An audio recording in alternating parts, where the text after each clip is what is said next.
Okay, Assalamualaikum dan selamat tengah hari. Okay, hari ini cikgu akan teruskan dengan subtopik 7.3.3 justifikasi keperluan projek pameran kreatif.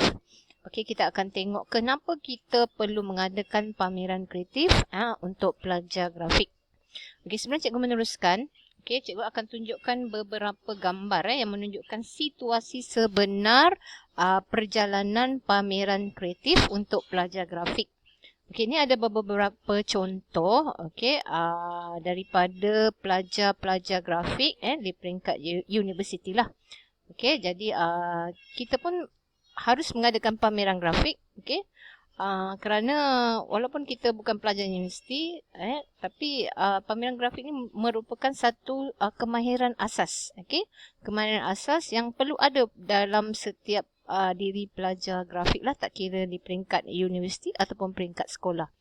Okey, jadi kalau daripada gambar-gambar yang cikgu tunjukkan kat sini, okey, pameran grafik sebenarnya memerlukan satu persediaan yang rapi, okey, di mana tujuan pameran grafik ini diadakan adalah untuk mempamerkan semua hasil karya yang telah dihasilkan daripada kita berada di tingkatan 4 sehinggalah tingkatan 5 lah. Jadi antara karya grafik yang kamu telah hasilkan, contohnya macam fotografi, kamu punya lakaran-lakaran, lakaran kecil, lakaran kasar, lakaran komprehensif. Okey, kemudian segala roda warna, okey, semua-semua yang pentaksiran yang cikgu minta kamu siapkan tu sebenarnya tujuannya adalah untuk kita persiapan, untuk kita sebagai bahan untuk kita pamerkan pada pameran itu kelak lah.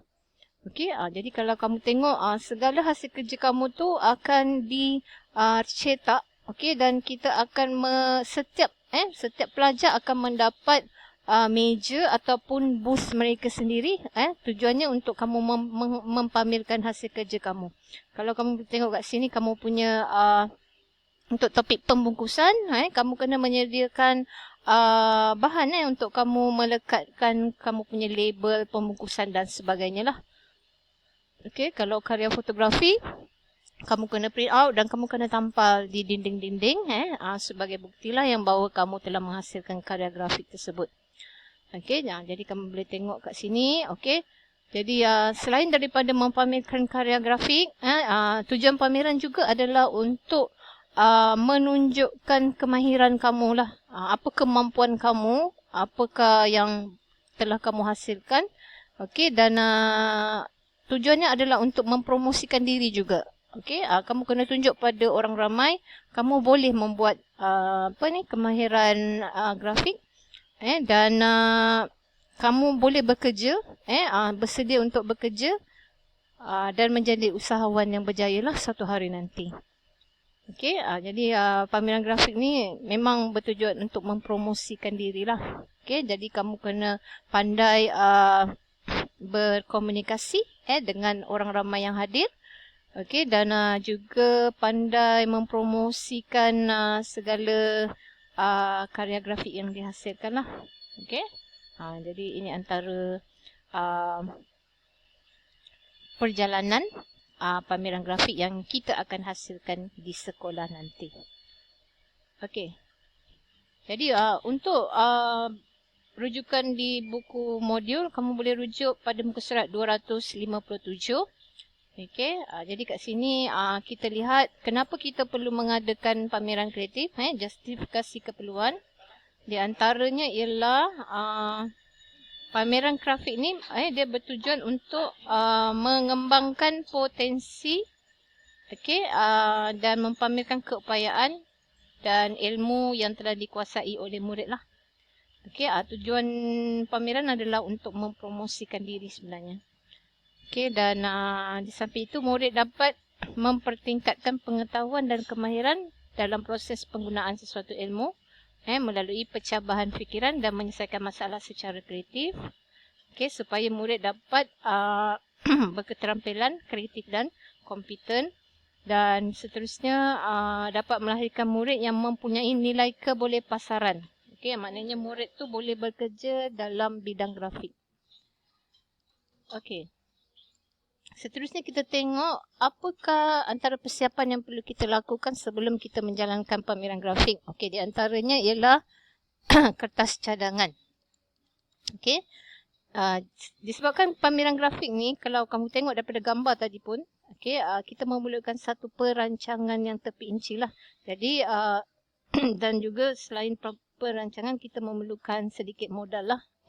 Sebab kos-kos yang perlu ditampung, contohnya kos cetakan, pembelian kertas, okey, cetakan banner, banting dan sebagainya, dia memerlukan sedikit modal. Jadi untuk selalunya untuk kita mencari modal, kita perlukan satu kertas kerja lah. Okey, kertas kerja. Okey, jadi menurut Kamus Dewan edisi 4, kertas kerja ialah makalah, artikel atau rencana yang bertulis yang mengandungi perbincangan mengenai sesuatu persoalan dan cadangan tertentu. Okey, jadi tujuan kertas kerja ni adalah untuk memberi cadangan lah terhadap sesuatu permasalahan. Okey, di antara kandungan kertas kerja projek pameran kreatif. Okey, kita tengok dalam kertas kerja kamu mesti ada, yang pertama ialah tajuk lah. Okey, tajuk pameran, kemudian objektif pameran, okey, kemudian skop projek, seterusnya sasaran pengunjung, okey, jenis karya, kaedah persembahan karya, keperluan perkakasan dan perisian, jadual masa, okey, senarai tugas ahli jawatankuasa dan juga anggaran kos. Okey, dan yang terakhir sekali ialah kesimpulan. Jadi semua topik-topik ini perlu berada di dalam kertas cadangan kamu lah. Okay, kita tengok yang pertama. Okey, tajuk Okey, tajuk dia bergantung kepada tujuan kertas cadangan dibuat. Okey, jadi untuk kita punya ni ialah untuk membuat pameran kreatif. Okey, itu tajuk kita lah. Okey, dan tajuk mesti meliputi segala idea utama yang hendak disampaikan. Okey, dan tajuk cadangan perlu ringkas. Okey, sebaik-baiknya tidak melampaui 15 patah perkataan. Dia kena straight to the point lah. Tak boleh panjang sangat dia punya tajuk. Okey, seterusnya objektif. Objektif ialah matlamat. Okey, apa yang kita nak capai dalam projek pameran kreatif kita. Kita kena nyatakan secara ringkas dalam bentuk ayat lah. Okey, yang ketiga, skop projek. Skop projek ialah lingkungan projek. Okey, jadi dalam skop projek kita perlu menyatakan tempoh masa, berapa lama kita punya pameran. Okey, selalunya pameran kita diadakan dalam masa 1 hari. Okey, kemudian tema, apa temanya? Okey, temanya mungkin bertemakan alam, okey, dan sebagainya lah. Dan lokasi yang dipilih. Okey, di mana tempat yang kita nak buat. Okey, contohnya kita buat di makmal grafik. Okey, dan seterusnya skop projek juga menyeraikan semua keperluan dan kekangan skop projek lah. Okey, apa keperluan dan juga masalah untuk skop projek. Okey, seterusnya sasaran pengunjung. Sasaran pengunjung, kita akan nyatakan kita punya target audience. Maknanya apakah sasaran kita? Siapa yang sesuai untuk mengunjungi dan menyertai aktiviti yang telah dirancang. Kita kena nyatakan dalam kertas kerja tersebut. Okey, dan seterusnya jenis karya. Okey, dalam kertas kerja juga kita kena menyatakan apakah yang dipamerkan. Karya apa yang dipamerkan. Contoh karya, macam kita dah buat, kita mesti pamerkan pembukusan. Okey, identity corporate, logo kita. Okey, penerbitan umum, okey, desktop publishing, reka bentuk digital. Okey, yang ni untuk topik tingkatan 4 lah. Kita punya fotografi dan sebagainya. Papan tanda dan fotografi. Okey, ini semua bahan-bahan yang kita akan nyatakan dalam kertas kerja. Okey, seterusnya kaedah persembahan karya. Bagaimana kita nak mempersembahkan karya tersebut. Okey, di antaranya kita melalui cetakan ataupun secara digital. Digital maknanya kita menggunakan laman web, YouTube, okey, video dan sebagainya. Kemudian slide dan klip video yang terlibat dan juga laman sesawang ataupun laman web lah yang seperti saya nyatakan tadi. Itu adalah medium cara kita untuk mempersembahkan karya grafik. Okey, seterusnya keperluan perkakasan dan perisian. Okey, dalam kertas kerja juga kita perlu menyeraikan perkakasan dan perisian yang digunakan. Okey, contohnya kita nak guna komputer, kamera digital, LCD, okey, dan lain-lain yang sesuai dengan penganjuran projek pameran kreatif lah. Okey, dan Next, okey, jadual masa. Okey, jadual masa ialah tempoh pelaksanaan sesuatu projek pameran kreatif diadakan. Okey, dan dia bergantung kepada tempoh masa pameran dan aktiviti yang ingin dilaksanakan. Okey. Dan jadual masa boleh dilaksanakan mengikut tempoh waktu yang bersesuaian waktu dan lokasi. Jadual masa ni selalunya kita panggil sebagai time frame lah. Jadi dia akan bagi contohnya perancangan kita 3 bulan. Okey, bulan pertama kita kena buat apa, bulan kedua kita kena buat apa dan bulan ketiga barulah pelaksanaan. Jadi jadual masa ni selalu dalam bentuk jadual lah. Okey. Okey, seterusnya senarai tugas ahli jawatankuasa perlu menyenaraikan orang-orang yang dipertanggungjawabkan untuk sesuatu tugas. Okey, tujuannya supaya kita boleh menyelaraskan tugas kepada mereka lah. Sama ada contohnya mereka menyediakan tempat, penggunaan menggunakan dewan, alatan, siapa orang yang menguruskan kerja tersebut lah. Itu ada dalam senarai tugas ahli jawatankuasa. Okey, dan yang paling penting sekali, anggaran kos. Okey, anggaran kos, anggaran perbelanjaan mesti kita nyatakan dalam kertas kerja. Okey, kos-kos yang terlibat lah. Secara teliti, mesti dirancang secara teliti dan bersesuaian dengan projek. Okey, tujuan anggaran kosnya adalah untuk kita mendapatkan modal, untuk kita memohon modal. Jadi orang yang akan memberi modal kepada kita, dia akan tengok pada anggaran kos kita kat sini lah. Dalam kertas cadangan kita.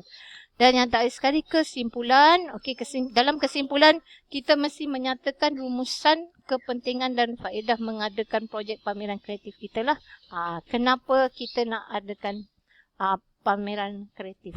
Okey, kita kena nyatakan supaya kita mendapat sokongan daripada pihak yang dipohon. Okey, jadi itu antara kandungan kertas kerja yang perlu kamu hasilkan dalam secara berkumpulan. Jadi untuk itu cikgu perlu kan kamu untuk berbincang sesama sendiri, membentuk ahli kumpulan untuk kamu menjalankan pameran.